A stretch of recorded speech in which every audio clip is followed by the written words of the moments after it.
एमपीएससीची तयारी करणाऱ्या सर्व मित्रांनो, नमस्कार. आपल्याला माहिती आहे की एमपीएससी पूर्व परीक्षेत प्रस्तावनेवर हमखास प्रश्न असतोच.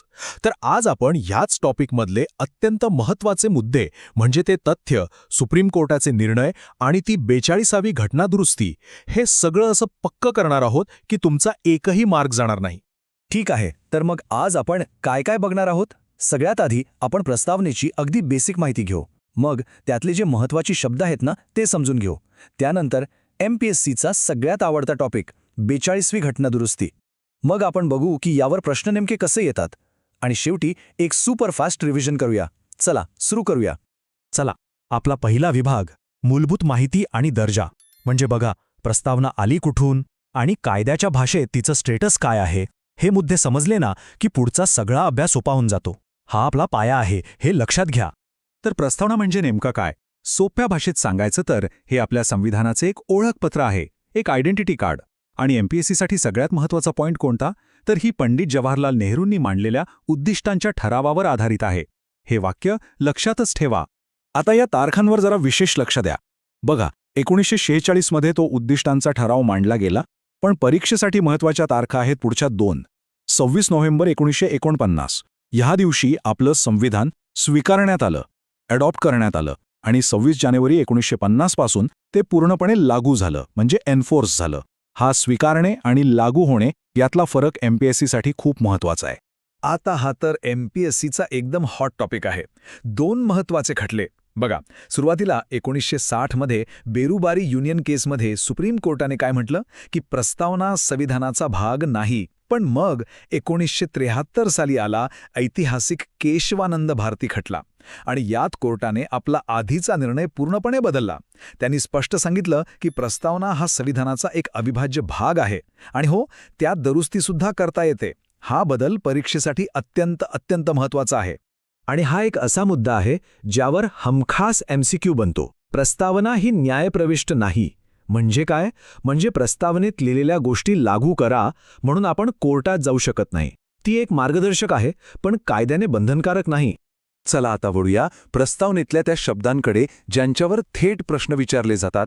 प्रत्येक शब्दाचा परीक्षेच्या दृष्टीने नेमका काय अर्थ आहे ते आपण फटाफट समजून घेऊया. पहिला शब्द सार्वभौम. याचा एकदम सरळ अर्थ आहे सर्वोच्च आणि स्वतंत्र. म्हणजे भारताच्या सरकारवर कोणतीही बाहेरची शक्ती नियंत्रण ठेवू शकत नाही. आपण आपले निर्णय घ्यायला पूर्णपणे स्वतंत्र आहोत. समाजवादी. सगळ्यात आधी लक्षात ठेवा, हा शब्द 42व्या घटनादुरुस्तीने 1976 मध्ये जोडला. आणि आपला समाजवाद हा लोकशाही समाजवाद आहे, म्हणजे मिश्र अर्थव्यवस्था. याचा कम्युनिझम किंवा साम्यवादाशी काहीही संबंध नाही. हा फरक परीक्षेसाठी महत्त्वाचा आहे. धर्मनिरपेक्ष हा शब्दसुद्धा 42व्या घटनादुरुस्तीने जोडला गेला. याचा अर्थ असा नाही की राज्याचा धर्माशी संबंध नाही, तर याचा अर्थ आहे की राज्याचा कोणताही एक अधिकृत धर्म नाही. राज्य सर्व धर्मांना समान मानेल आणि समान पाठिंबा देईल. लोकशाही. यासाठी एकच वाक्य लक्षात ठेवा. लोकांनी लोकांसाठी चालवलेले राज्य. म्हणजे सरकारला सर्व अधिकार जनतेकडून मिळतात.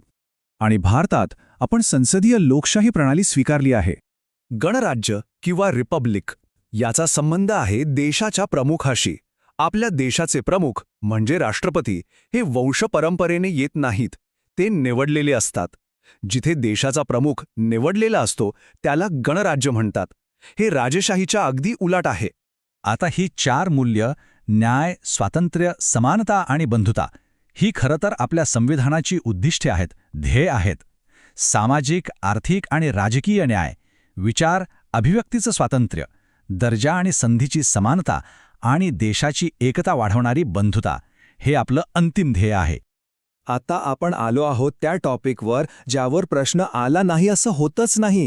ऐतिहासिक 42वी घटना दुरुस्ती यावर आपण आता पूर्ण लक्ष केंद्रित करणार आहोत, कारण इथे तुमचे मार्क्स पक्के आहेत. सगळ्यात आधी याचं वर्ष पाठ करून टाका.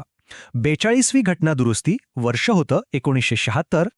आणि या दुरुस्तीने प्रस्तावनेत फक्त आणि फक्त 3 शब्द जोडले गेले. कोणते? समाजवादी, धर्मनिरपेक्ष आणि एकात्मता. पुन्हा एकदा सांगतो, समाजवादी, धर्मनिरपेक्ष आणि एकात्मता. ही लिस्ट जशीच्या तशी लक्षात ठेवा. बरं, आतापर्यंत आपण सगळी माहिती तर घेतली, पण MPSC यावर प्रश्न कसे विचारते हे समजून घेणं जास्त महत्वाचं आहे. चला बघूया. हा बघा, MPSCमध्ये आलेला एक टिपिकल प्रश्न आहे की 42व्या घटनादुरुस्तीने खालीलपैकी कोणता शब्द प्रस्तावनेत जोडला गेला नाही. ऑप्शन आहेत समाजवादी, धर्मनिरपेक्ष, गणराज्य आणि एकात्मता. काय वाटतं, कोणतं उत्तर असेल? बरोबर, याचं उत्तर आहे गणराज्य. का? कारण आपण आत्ताच पाहिलं की 1976 मध्ये फक्त 3च शब्द जोडले गेले: समाजवादी, धर्मनिरपेक्ष आणि एकात्मता. गणराज्य हा शब्द तर मूळ प्रस्तावनेचाच होता आणि MPSC बरोबर हाच ट्रॅप सेट करते. मूळ शब्द आणि नंतर जोडलेले शब्द यात आपल्याला कन्फ्यूज केलं जातं. आता एक छोटा पण महत्वाचा मुद्दा. चालू घडामोडी. प्रस्तावनेचा मूळ मजकूर जरी बदलत नसला तरी तिच्यातल्या शब्दांवर समाजात आणि कोर्टात सतत चर्चा सुरू असते. खास करून धर्मनिरपेक्षता आणि समाजवाद या शब्दांवर नेहमी चर्चा होत असते. परीक्षेसाठी एवढं लक्षात ठेवा की आजकालच्या अनेक निकालांमध्ये सुप्रीम कोर्ट संविधानाचा अर्थ लावताना प्रस्तावनेच्या या मूळ तत्वांचा आधार घेतं. चला, आपण आता जवळजवळ शेवटच्या टप्प्यात आलो आहोत. आता आपण करणार आहोत एक सुपर फास्ट रिव्हिजन. हे मुद्दे परीक्षेच्या आधी नक्की बघायचे आहेत. लक्ष द्या. हे 5 मुद्दे अक्षरशः तोंडपाठ पाहिजेत. 1. प्रस्तावना नेहरूंच्या उद्दिष्टांच्या ठरावावर आधारित आहे. 2. स्वीकारण्याची तारीख 26 नोव्हेंबर 1949. 3. केशवानंद भारती खटला 1973 ज्यानुसार प्रस्तावना संविधानाचा भाग आहे. 4. 42व्या घटनादुरुस्तीने जोडलेले 3 शब्द: समाजवादी, धर्मनिरपेक्ष, एकात्मता. आणि 5. प्रस्तावना न्यायप्रविष्ट नाही. हे 5 फॅक्ट्स म्हणजे मार्क्सच मार्क्स.